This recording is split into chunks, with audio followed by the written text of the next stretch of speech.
Principal M.H. COP Boradi. Topic of my today's presentation: Diploma in Pharmacy Admission Process 2021.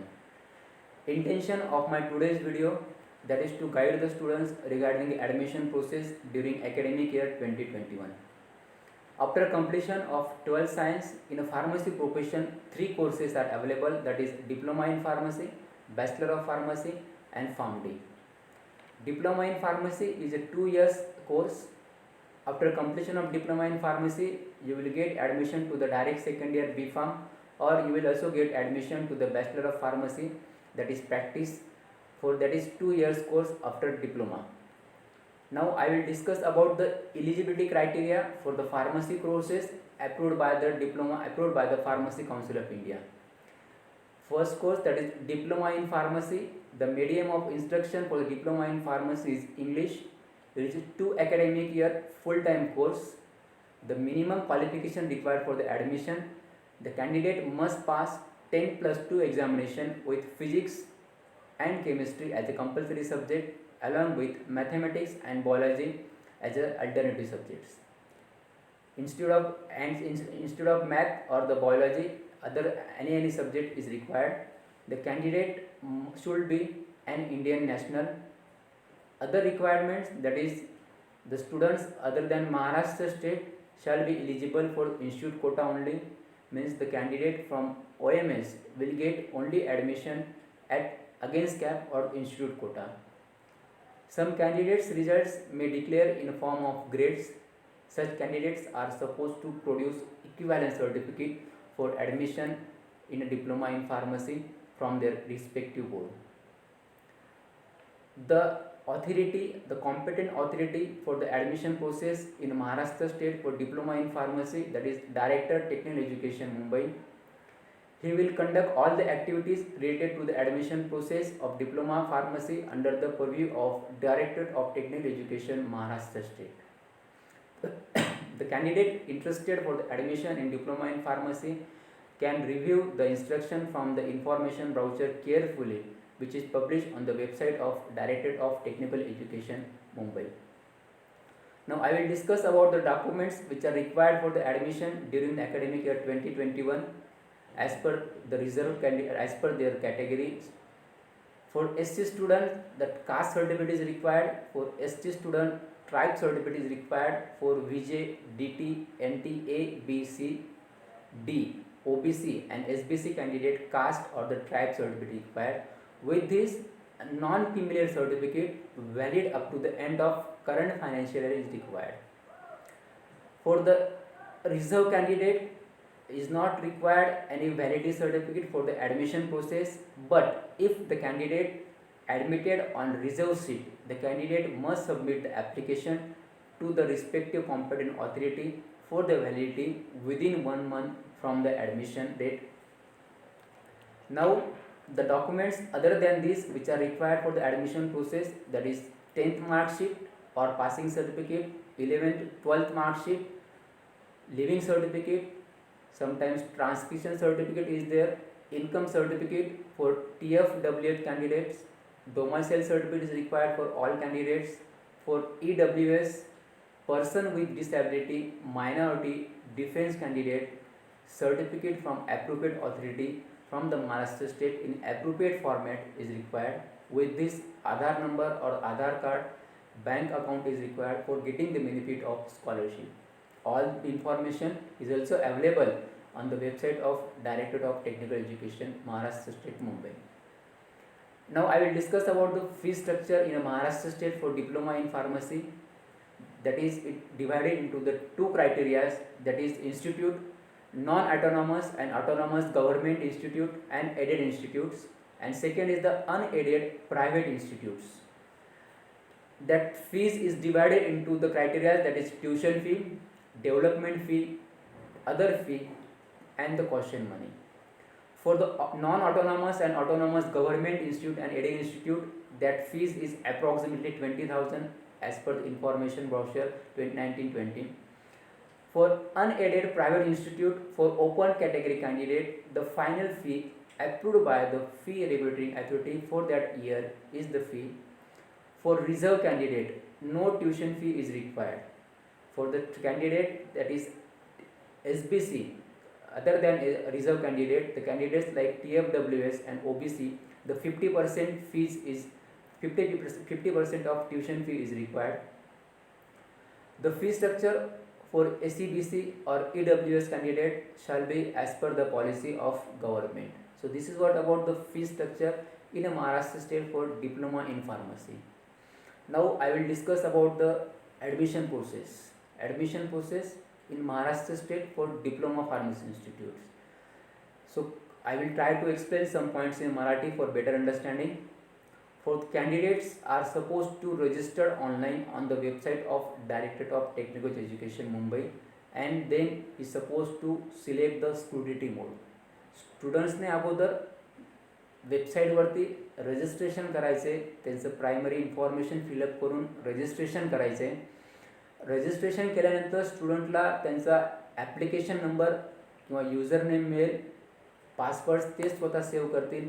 So तो application आणि user name number use करून अगोदर तुम्ही new candidate म्हणून register केलं होतं, न्यू रजिस्ट्रेशन म्हणून, आता ऑलरेडी रजिस्टर्ड म्हणून पुन्हा एकदा DTEच्या वेबसाईटला रजिस्ट्रेशन करायचं आहे by using your user name and passwords. ते लॉग इन केल्यानंतर तुम्हाला 2 ऑप्शन्स तिथे अवेलेबल असतील, that is E scrutiny option and physical scrutiny option. हे दोघं ऑप्शन या अकॅडमिक इयरपासून स्टुडंट्सला कन्व्हिनियन्स करता. स्टुडंट्सला घरी बसून ॲप्लिकेशन फॉर्म सबमिट करून कन्फर्म करून कंप्लीट ॲडमिशन प्रोसेस घरी बसून कंडक्ट करता यावी याकरता हे 2 ऑप्शन्स अवेलेबल करण्यात आले आहेत. पहिला ऑप्शन त्या ठिकाणी ई स्क्रुटिनी ऑप्शन जो आहे हा स्टुडंटला बेनिफिशियल आहे. By using this option student हा कंप्लीट ॲडमिशन प्रोसेस घरी बसून करणार आहे.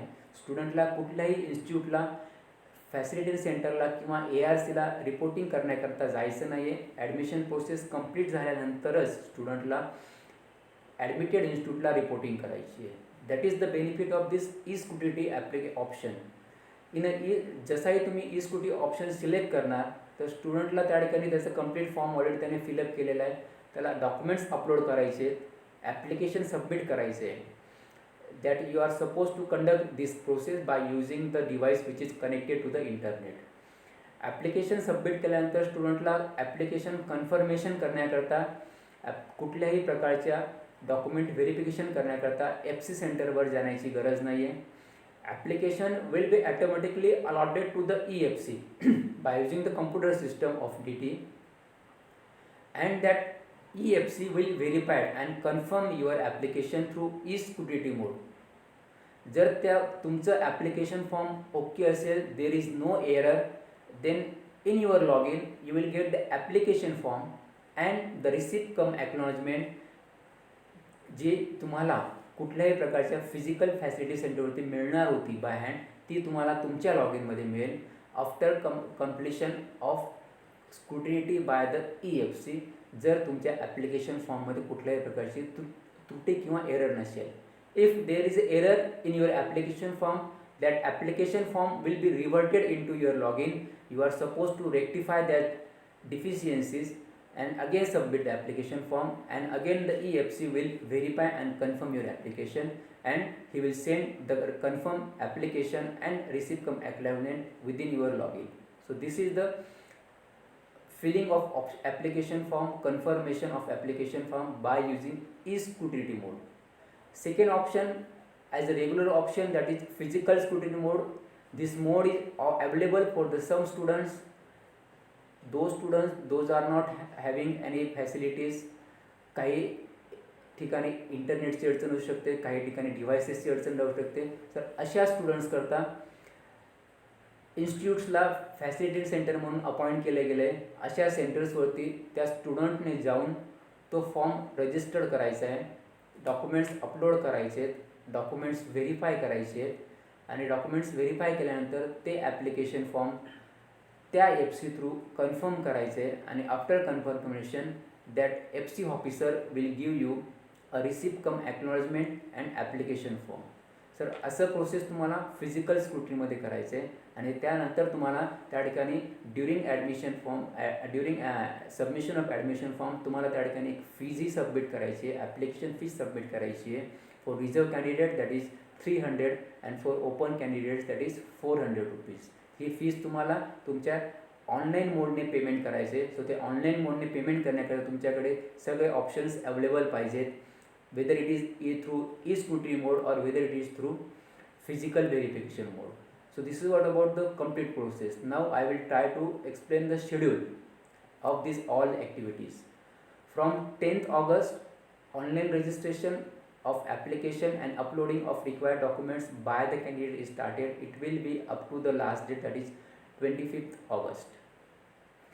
The seats other than cap seats means that is institute's quota, and the seats other than cap means that is against quota, against cap. The schedule you are supposed to fill from the 10th August, and it is extended up to the cutoff date, or it may be up to the 3rd September 2020. After that, filling of the application form, the document verification and confirmation of application form for admission, that is from 11th August, and it is up to 25th August only. So the applicant registered, verified and confirmed through e-scrutiny mode or through the physical scrutiny mode after the last date, that is 25th August, shall be considered only for the institute level and against cap. So candidates are supposed to take a precaution. तुम्ही एक काळजी घ्यायची आहे की जसाही तुम्ही तुमचा application form registered केला आहे, डॉक्युमेंट व्हेरीफाय केले आहेत, पेमेंट केले, तर तुमचा ॲप्लिकेशन फॉर्म तुम्ही कन्फर्म करायचा आहे. ॲप्लिकेशन फॉर्म कन्फर्म नाही केला तर तुम्ही त्या प्रोसेसमध्ये येऊ शकत नाही. सो ॲप्लिकेशन फॉर्म कन्फर्म करायचा आहे, that is before 25th August, तरच तुम्ही सेंट्रलाइज ॲडमिशन प्रोसेसमध्ये इन्क्लूड होत आहेत. After that, a provisional merit list will be displayed, that is on 28th August. 28 ऑगस्टला प्रोविजनल मेरिट लिस्ट डिस्प्ले होईल. त्या मेरिट लिस्टमध्ये तुम्हाला तुमचं मेरिट चेक करायचं आहे. जर त्यात काही अडचणी असतील, तुमचे मेरिट त्या ठिकाणी प्रॉपर आलेलं नसेल, तर तुम्हाला ग्रीव्हन्स सबमिट करायचे आहे तुमच्या लॉग इनमधनंच, किंवा ज्या स्टुडंटने फिजिकल व्हेरिफिकेशन करायचे ते ग्रीव्हन्स सबमिशन करण्याकरता FC सेंटरला जाऊ शकतात. FC सेंटरला जाऊन त्यांची मदत घेऊन तुम्ही ग्रीव्हन्स सबमिट करू शकतात, आणि तुमचे मेरिट लिस्टमध्ये जर काही चेंजेस रिक्वायर्ड असतील तर त्या तुम्ही करू शकतात. आणि त्यानंतर after that is the last date for submission of the grievance, that is 31st August, and the final merit list will be displayed, that is on 2nd September 2020. So this is the complete schedule which is available up to the final merit list for admission process for diploma in pharmacy. Now I will discuss about some instructions for the candidates करता काही instructions असतील, त्या instructions मला discuss करायचे आहेत. की candidate obtaining the physical scrutiny mode shall strictly follow the guidelines given by the local authority. जे students E-scrutiny मोडने सगळे ॲप्लिकेशन सबमिट कन्फर्मेशन करणार आहेत त्यांना कुठल्याही प्रकारची अडचण नसेल, परंतु जे स्टुडंट्स फिजिकल स्क्रुटनी मोडने ॲप्लिकेशन सबमिट और कन्फर्म करणार आहेत, तर त्यांना तिथल्या लोकल ऑथॉरिटीने फिजिकल डिस्टन्सिंग संदर्भात जेही काही इन्स्ट्रक्शन दिले असतील त्या इन्स्ट्रक्शन्स तुम्हाला स्ट्रिक्टली फॉलो करायचे आहेत. Second instruction, if candidate fails to confirm online filled application form by any mode, such candidate will be rejected. जे ऑलरेडी मी तुम्हाला डिस्कस केलं की तुम्हाला फक्त ॲप्लिकेशन फॉर्म भरायचा नाही आहे, तो कन्फर्म करायचा आहे. जर तुम्ही तो कन्फर्म नाही केला कुठल्याही मोडने तर तुम्ही त्या प्रोसेसच्या बाहेर निघणार आहात, तुमचे ॲप्लिकेशन फॉर्म रिजेक्ट होईल त्या ठिकाणी. Next one, some candidates are registered to the reserve category, but if they fail to submit their supporting documents, जर ते तुमचे सपोर्टिंग डॉक्युमेंट्स तुमच्या कॅटेगरीच्या संदर्भात जर तुम्ही प्रोड्यूस नाही करू शकले ड्युरिंग दॅट शेड्यूल, तर तुमचे ॲडमिशन हे जनरल कॅटेगरीमध्ये कन्वर्ट होईल, आणि त्यावेळेस तुम्हाला extra 100 rupees free through the online mode submit करायची, आणि तुमचे ॲडमिशन रिझर्वेशनपासून ओपन त्याच्यामध्ये जनरल कॅटेगरीमध्ये कन्वर्ट होईल. तर त्याकरता जेही डॉक्युमेंट्स रिक्वायर्ड असतील ते डॉक्युमेंट्स रेडी करून ते डॉक्युमेंट्स विदिन शेड्यूल तुम्हाला अपलोड करायचे आहेत किंवा फिजिकल FC प्रोड्यूस करायचे आहेत, आणि ते कन्फर्म करून घ्यायचे आहेत. So candidate opting for physical scrutiny mode shall carry all the required documents in original for scrutiny at FC ला जाताना तुम्ही तुमचे सगळे ओरिजिनल डॉक्युमेंट्स कॅरी करायचे आहेत. तुमचं ऑनलाईन पेमेंट करण्याकरता जेही काही ऑप्शन अवेलेबल असेल ते तुम्हाला सोबत न्यायचे. सगळे FC सेंटर्स हे दिलेल्या शेड्यूलमध्ये in the time between 10:30 AM to 5:30 PM, म्हणजे सकाळी 10:30 ते 5:30 या वेळेमध्ये सुरू असते. आणि हे जेही काही शेड्यूल आता आपण डिस्कस केलं आहे वेबसाईटवर दिलं आहे, there may be a chances of changes under any unavoidable circumstances. हे काही वेळेस काही सर्कमस्टन्सेसमध्ये हे चेंजेस होऊ शकतं. It is an provisional schedule. So the further schedule of filling option forms for the cap round, cap allotment, acceptance of seat, reporting of institute by the candidates, cut-off date of admission process shall be declared after declaration of final merit list, and it will be published on the website of DT. So हे जेही काही सगळं merit final जे structure असेल ते structure तुम्हाला final merit list display झाल्यानंतर बघायला मिळेल. सो त्याप्रमाणे तुम्हाला सगळे प्रोसेस फॉलो करायची आहे.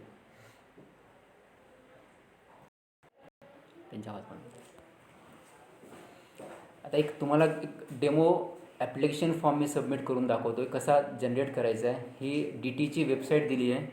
या DTच्या वेबसाईटनंतर गेल्यानंतर तुम्हाला हे 2 ऑप्शन्स असतील या ठिकाणी. तर तुम्हाला HSC डिप्लोमा इन ॲडमिशन या लिंकला या ऑप्शनला क्लिक करायचं आहे.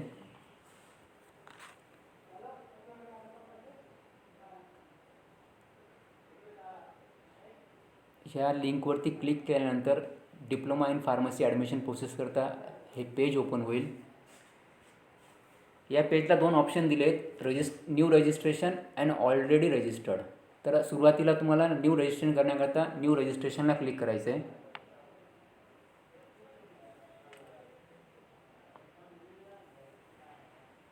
न्यू रजिस्ट्रेशनला क्लिक केल्यानंतर असा एक फॉर्म तयार होईल. त्यात तुम्हाला तुमचं फुल नेम द्यायचं आहे. जे फुल नेम तुमच्या 12वी सायन्सच्या एक्झामिनेशनच्या गुणपत्रिकेवरती तुमच्या मार्कशीटवर दिलं असेल तेच नाव तुम्हाला त्यात मेन्शन करायचं आहे. त्यानं तुमचं father name, mother name, date of birth, तुमचं रिझन, जेंडर, रिलिजन, तुमचं फॅमिली इन्कम ते तुमचं जे इन्कम सर्टिफिकेटमध्ये मेन्शन केलं असेल तेच त्यात मेन्शन करायचे आहे. तुमचं नॅशनॅलिटी मेन्शन करायची आहे. त्यानंतर खाली कंप्लीट ॲड्रेस दिलेला आहे, तो ॲड्रेस तुम्हाला फिलअप करायचा आहे. ॲड्रेस दिल्यानंतर कंप्लीट त्या ठिकाणी डिस्ट्रिक्ट्स वगैरे कंप्लीट ॲप्लिकेशन फॉर्म तुम्हाला कंप्लीट डिटेल्स त्यात ॲप्लिकेशन फॉर्मवर तुम्हाला भरायचे आहेत. त्यात तुमचा कॉन्टॅक्ट नंबर, एक मोबाईल नंबर द्यायचा आहे. जो मोबाईल नंबर तुम्हाला फ्युचरमध्ये भविष्यात गरजेचा आहे. त्यात तुमचे कंटिन्युअस ॲडमिशनचे रिलेटेड मेसेजेस त्यात येतील. त्यात तुम्हाला जनरली आता सुरुवातीला एक OTP येईल आणि तो OTP तुम्हाला यूज करायचा आहे पुढच्या नवीन प्रोसेस करण्याकरता. यानंतर तुम्हाला तुमचा एक पासवर्ड सेव्ह करायचा आहे. तो पासवर्ड तुम्ही सिलेक्ट करायचा आहे वरील दिलेल्या इन्स्ट्रक्शननुसार. तो पासवर्ड जनरेट केल्यानंतर एक खाली जो स्क्रुटिनिटी एक पिन दिली असेल ती पिन तुम्हाला सेव्ह करायची आणि तो ॲप्लिकेशन तुम्हाला तिथे सबमिट करायचा आहे. तो ॲप्लिकेशन तुम्हाला सेव्ह आणि प्रोसीड करायचा आहे. आणि तो ॲप्लिकेशन सेव्ह आणि प्रोसीड केल्यानंतर त्या ठिकाणी तुमचा एक युजर नेम आणि पासवर्ड क्रिएट होईल. तो user name and password create झाल्यानंतर तुम्हाला तो युजर नेम अँड पासवर्ड जो मिळतो आहे तो तुम्ही सेव्ह करून ठेवायचा आहे. आणि तो युजर नेम आणि पासवर्ड तुम्हाला भविष्यात प्रत्येक ॲप्लिकेशन फॉर्म जे ओपन होईल तो फॉर्म असा ओपन होईल त्या ठिकाणी. त्यात तुम्हाला कंप्लीट डिटेल्स भरायचे आहेत. रजिस्ट्रेशन डिटेल्स कंप्लीट झाले त्या ठिकाणी तुमचा कोर्स तुम्हाला भरायचा आहे, कॅन्डिडेट टाईप भरायचा आहे, डिस्ट्रिक्ट, होम कॅटेगरी, सगळे रिझर्वेशन रिलेटेड डॉक्युमेंट्स तिथं मला भरायचे आहेत, क्वालिफिकेशन डिटेल्स भरायचे आहेत, तुमचे डॉक्युमेंट्स स्कॅन करून या ठिकाणी भरायचे आहेत, अपलोड डॉक्युमेंट्स जे असतील त्या ठिकाणी ते कंप्लीट करायचे आहेत, ॲप्लिकेशन फी सबमिट करायची आहे. हे सगळ्या स्टेप्स त्या ठिकाणी इन्क्लूड्स होतील. आणि त्यानंतर तुमचा जोही काही फॉर्म असेल तो फॉर्म तुम्हाला सबमिट करायचा आहे फॉर कंप्लीट ॲप्लिकेशन फॉर्म. त्या अगोदर तुम्हाला हा लॉग इन, सपोज आता हा फॉर्म जो जनरेट केला आहे आपण, हा फिजिकल व्हेरिफिकेशन करता आपण जो दिला आहे तो त्या ठिकाणी फिजिकल FCवरती आल्यानंतर ते लॉग इन करून आपण त्याला दिलं आहे. पण त्याच्या अगोदर तुम्हाला 2 ऑप्शन्स मिळतील त्या ठिकाणी की तुम्हाला स्क्रुटिनी करायचं आहे की फिजिकल व्हेरिफिकेशन, फिजिकल स्क्रुटिनी करायचं आहे. तर तुम्हाला सिलेक्ट करून त्या ठिकाणी त्या वेळेला जायचं आहे, त्या मेथडला जायचं आहे आणि त्यानंतर ते फॉर्म कन्सिडर करायचं आहे. सपोज जर तुम्हाला स्क्रुटिनीमधनं फिजिकल स्क्रुटिनी शिफ्ट करायचं असेल तर त्या ठिकाणी ती फॅसिलिटी दिलेली आहे. तुमच्या लॉग इनमधनं तुम्ही परत कुठलीही फॅसिलिटी चेंज करू शकतात. सपोज जर तुम्ही फर्स्ट टाईम स्क्रुटिनीला गेले असणार तर त्यानंतर तुम्हाला फिजिकल स्क्रुटिनी करायची तर तेही ऑप्शन तुम्ही त्या ठिकाणी चेंज करू शकत असता. सो असं कंप्लीट प्रोसेस रजिस्ट्रेशन करून रजिस्टर्ड कॅन्डिडेट लॉग इन करून त्या ठिकाणी तुम्हाला हा फॉर्म फिलअप करायचा आहे, डॉक्युमेंट्स अपलोड करायचे, ॲप्लिकेशन फी पे करायची आणि त्यानंतरच तो फॉर्म कन्फर्म करायचा आहे. तो कन्फर्म मग तुम्ही स्क्रुटिनी वेने करा किंवा फिजिकल व्हेरिफिकेशन थ्रू फिजिकल FCला जाऊन करा.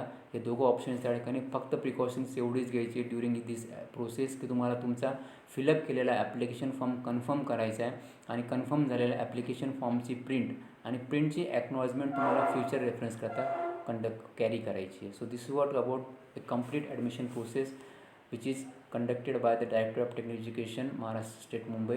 आणि ह्या ॲडमिशन संदर्भात जर तुम्हाला अजून काही इन्फॉर्मेशन हवी असेल तर तुम्ही त्या वेबसाईटला जाऊन किंवा कुठल्याही FC सेंटरच्या FC ऑफिसर्सला कॉन्टॅक्ट करून किंवा कुठल्याही गव्हर्मेंट पॉलिटेक्निकच्या प्रिन्सिपल्सची कॉन्टॅक्ट करून डिटेल्स तुम्हाला किंवा काही अडचण असतील, काही क्युरी असतील तर त्या तुम्ही त्या ठिकाणी सॉल्व्ह करू शकत असता. सो हे कम्प्लीट ही जी काही असेल ॲडमिशन प्रोसेस तुम्हाला कन्सिडर कन्फर्म करू.